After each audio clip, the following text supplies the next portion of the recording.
Hi friends, అందరికీ నమస్కారం. ఉమాదేవి ప్రపంచానికి స్వాగతం. అనుకుంటూ ఇప్పుడు నేనేం చేయాలి, సంజుకి ఎలా అయినా నచ్చ చెప్పాలి, వచ్చి చెప్తే వినకపోతే కనీసానికి భయపెట్టాలి. ఏం చేయాలో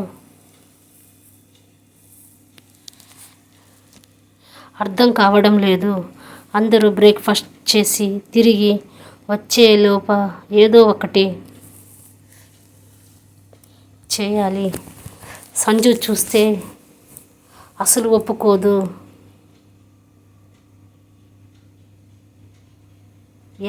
ఎలా ఆలోచించి వాష్రూమ్లో పోయి ఒక చైర్ వేస్తాడు.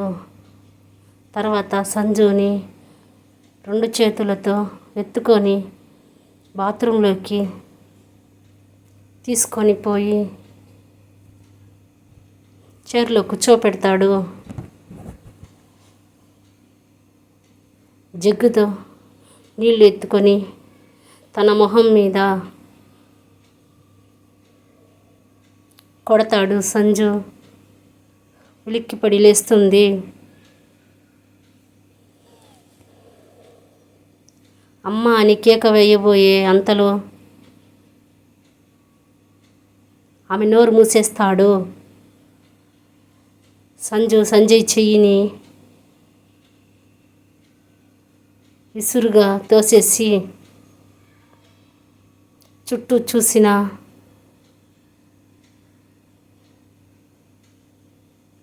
రూమ్లో నువ్వేం చేస్తున్నావు, నా రూమ్లో నువ్వేం చేస్తున్నావు, అది కూడా వాష్రూమ్ అని అడుగుతుంది. అవన్నీ తర్వాత చెబుతాను, ఫస్ట్ నువ్వు ఫ్రెష్ అయ్యి బయటకు రా అంటాడు. సంజు చైర్లో నుంచి నిలబడుతుంది.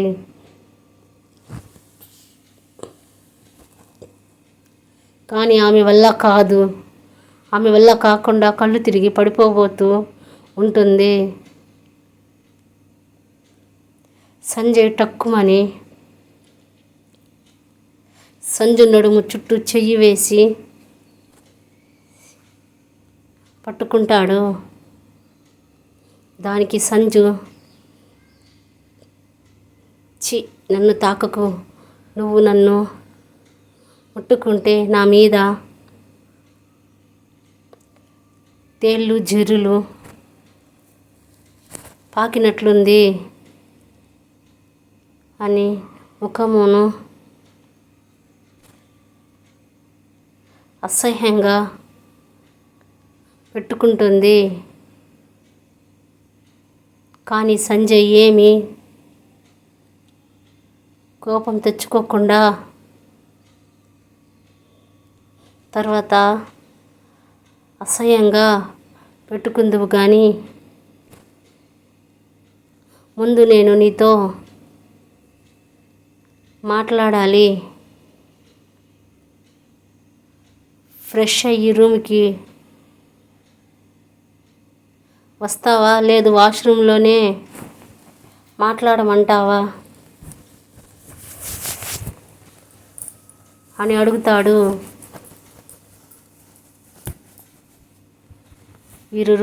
మీరు రూమ్కి వెళ్ళండి, నేను రూమ్కి వస్తాను అంటుంది. అంతే, తను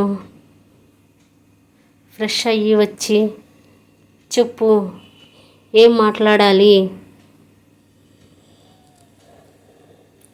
అంటుంది. నేను నీకు ఏమి చెప్పాను, నువ్వు ఏమి చేస్తున్నావు అంటాడు సంజయ్. సంజు నేనేమి చేశాను అంటుంది. ఏమి తెలియదు అన్నట్లు చెబుతున్నావు, అందరికీ చెప్పి పెళ్ళి నిలిపేయామని తెగ కలవరిస్తున్నావు కదా. రా, ఇద్దరం కలిసి వెళ్ళి పెళ్ళి నిలిపేద్దాం అంటాడు సంజయ్. సంజు, అంత పని చేయకు, నేను ఎవరికి ఏమీ చెప్పలేదు అంటుంది. ఎవరికి ఏమి చెప్పలేదు, కానీ రాత్రంతా ఏడుస్తూనే ఉన్నావంట. డాక్టర్ వచ్చి చెక్ చేసి ఈ అమ్మాయి ఎక్కువ స్ట్రెస్ తీసుకుంటుంది, ఈ అమ్మాయి ఎందుకో బాధపడుతుంది అని చెప్పేసి వెళ్ళాడు. అందుకే నీకు ఎందుకు శ్రమ, పద మనిద్దరం వెళ్ళి అందరికీ నిజం చెప్పి పెళ్ళి ఆపేసి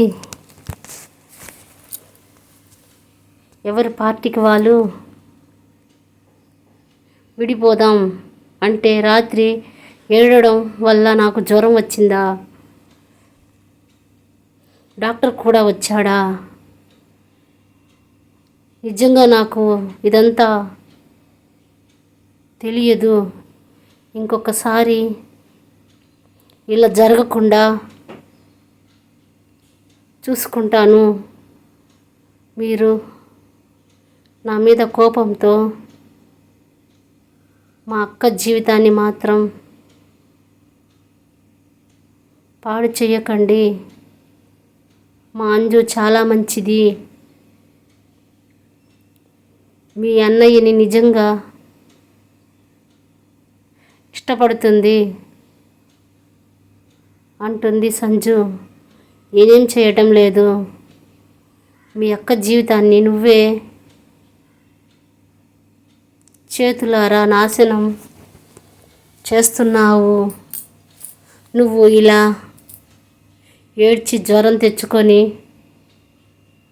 అందరికీ చెప్తున్నావు నీకు పెళ్ళి అంటే ఇష్టం లేదని.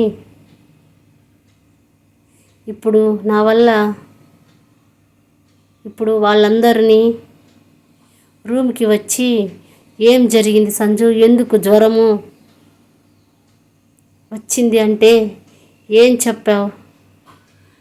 చెప్తావు, నాకు సంజయ్ని పెళ్లి చేసుకునేది ఇష్టం లేదు, అందుకోసం రాత్రంతా ఏడ్చాను, తెల్లారు కొద్దికి జ్వరం వచ్చింది, ఎలాగైనా సరే పెళ్ళి ఆపేయండి అని చెప్తావా అంటాడు సంజయ్. లేదు అలాగేమి చెప్పను, ఈ ఒక్కసారికి నన్ను క్షమించు, ఎవ్వరికి ఏమీ చెప్పను, దయచేసి మా అక్క పెళ్ళి ఆపవద్దు, ఇంకెప్పుడు ఇలా చేయకుండా నేను చూసుకుంటాను.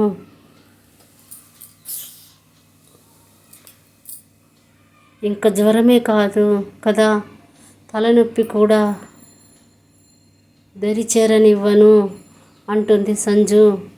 అంతే సీత వస్తుంది. బాబు సంజు లేచిందా అని అడుగుతూ తలుపు తీస్తుంది. అంతే సంజు టక్కున మంచం మీద కూర్చుంటుంది. సంజయ్ లేచి పక్కన ఉన్న చైర్లో కూర్చొని ఆంటీ లేచి కూర్చొని ఉంది అంటాడు.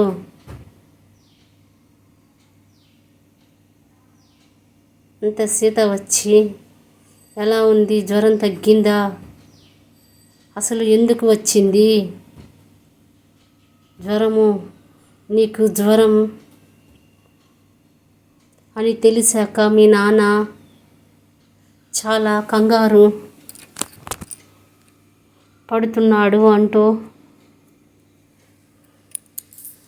ఫస్ట్ మీ నాన్నని పిలుస్తాను ఉండు, ఏమండి ఏమండి అని పిలుస్తుంది. వస్తున్నాను సీత అంటూ అక్కడికి రాజేంద్ర వస్తాడు. వచ్చి సంజు పక్కన కూర్చొని, ఏమి నాన్న, ఏమైంది, ఎందుకు జ్వరం వచ్చింది అని అడుగుతాడు. సంజుకి ఏం చెప్పాలో అర్థం కాక, అదేం లేదు రాజు, రాత్రి కలలో ఏదో పీడకల వచ్చింది రాజు, ఆ కల వల్ల నాకు చాలా భయం వేసింది, అందుకే జ్వరం వచ్చింది అని చెబుతుంది. చెప్పు నాన్న, అంతేనా, ఇంకేమైనా ప్రాబ్లం ఉందా అని అడుగుతాడు రాజేంద్ర. అదేం లేదు రాజు, నిజంగానే పీడకల వచ్చింది, ఆ కలకి నేను భయపడ్డాను, అందుకే జ్వరం వచ్చింది అంటుంది. నీకు తెలుసు కదా రాజు, నేను భయపడితే జ్వరం వస్తుందని అంటూ మంచిగా మాట్లాడినట్టు చెబుతుంది. సంజు అంతే, నువ్వు ఏంటి రాజు, నేను చెప్పినా నమ్మవా రాజు, పదరాజు, నాకు ఆకలేస్తుంది, నా చిన్న పొట్టలో ఏమైనా పెట్టిచ్చు, సీతకి ఒక్క రవ్వ కూడా నా మీద శ్రద్ధ లేదు చూడు, ఇప్పుడు టైం ఎంత అవుతుంది, 10 పైన దాటేసింది, అయినా కూడా నాకు తినడానికి ఏమీ లేవు రాజు, అర్జెంటుగా సీతను మార్చి మనం వేరే సీతను తెచ్చుకుందాం అంటూ రాజేంద్ర తెలియకూడదని మనసులో ఎంత బాధ ఉన్నా పైకి మాత్రం నటిస్తూ ఉంది సంజు. రాజేంద్ర కూడా నిజమనుకొని, సరే పదరా, బ్రేక్ఫాస్ట్ చేసి టాబ్లెట్ వేసుకుంటువు, అమ్మో టాబ్లెటా, నాకొద్దు రాజు, కావాలంటే బ్రేక్ఫాస్ట్ అన్న మానేస్తాను, కానీ టాబ్లెట్ మాత్రం నేను వేసుకోను రాజు, ఈ ప్రపంచంలో నాకు నచ్చని ఒకే ఒక్క పదార్థం టాబ్లెట్ రాజు అంటుంది. సంజు అల్లరిగా ఆ మాటలను సీత అల్లరికి మాత్రము ఏమీ తక్కువ లేదు, అందరినీ ఎంత భయపెట్టావో తెలుసా, అయినా ఎందుకు అంత జ్వరం వచ్చింది, దేని గురించి ఆలోచించావు అంటుంది. ఇదంతా చూస్తున్న సంజుని చూస్తూ సంజు ఏం చెప్తుంది అని, కానీ సీత అడిగిన వెంటనే సంజు, సీత మాతా కమనం తల్లి అంటే కూడా నాకు బ్రేక్ఫాస్ట్ పెట్టకు, నువ్వు ప్రశ్నలు వేస్తూనే ఉండు, నా కడుపులో ఎలుకలు పరిగెడుతున్నాయి. ఈ ప్రశ్నలన్నిటికీ జవాబు తిన్నాక అన్న చెబుతాను. ఫస్ట్ నాకు ఏమన్నా పెట్టు అంటుంది సంజు అల్లరిగా. సరేరా వెళ్దాము అనేసి సీత సంజయ్ని కూడా రా బాబు నువ్వు కూడా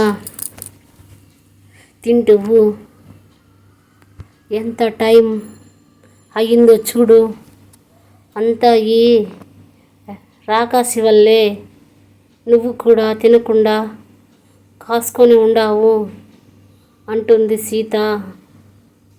దానికి సంజు మధ్యలో నేనేం చేశాను సీత అని అడుగుతుంది. ఏం చేశావు ఏంటే, నీకు జ్వరం అంత స్పృహ లేకపోతే ఎవరన్నా నిన్ను వదిలేసి ప్రశాంతంగా ఉండగలుగుతారా? అందుకు టిఫిన్కి వెళ్తే నీ పక్కన ఎవరు ఉండరు అని మీ నాన్న ఉంటాను అంటే సంజయ్ నచ్చ చెప్పి మీ నాన్నను తినమని ఆ అబ్బాయి ఇక్కడ నీ కోసం ఉన్నాడు అంటుంది. ఆ మాట విన్న సంజు మనసులో వాడేమి నాకు జ్వరం అనేసి ఉండలేదు, ఎక్కడ అందరికీ నిజం తెలిసిపోతుందో అని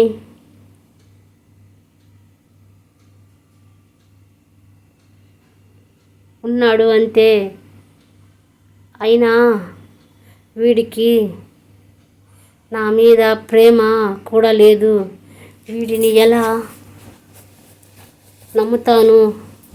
మీరు ఎన్ని చెప్పినా అన్నీ మనసులో అనుకొని పైకి మాత్రం అవును సీత అనేసి సంజయ్ని ఒక చూపు చూసి సరే వెళ్దాం పద సీత, ఆకలి నా వల్ల కావడం లేదు అంటూ రాజు నువ్వు తిన్నావా లేదా అని అడుగుతుంది. ఆ మాటకు సీత నీకు జ్వరంగా ఉంటే మేము ఎలా తింటామే, ఇంతవరకు అసలు ఎవరు తినలేదు కదా, అందరూ తిందాము అంటూ సంజు అంతే అందరినీ డైనింగ్ టేబుల్ దగ్గర సంజు కోసం డైనింగ్ టేబుల్ దగ్గర సంజు కోసం ఎదురు చూస్తూ ఉంటారు. అందరిని చూసిన సంజు అయ్యో ఆంటీ మీరు కూడా ఎవరో తినలేదు, అందరికీ సారీ, రాత్రి ఏదో పీడకల వల్ల భయపడ్డాను, అందుకే ఉదయం కల్లా జ్వరము వచ్చేసింది, సారీ, ఇప్పుడు అందరూ బ్రేక్ఫాస్ట్ చెయ్యండి అని చెబుతుంది. అందుకు వనజ సంజు దగ్గరికి వచ్చి ఏం పర్లేదురా, ఇప్పుడు ఎలా ఉంది జ్వరము అని అడుగుతుంది. సంజు ముఖం పైన చేయి పెట్టి చూస్తుంది. పర్లేదు ఆంటీ, కొంచెం తగ్గింది అని చెబుతుంది సంజు.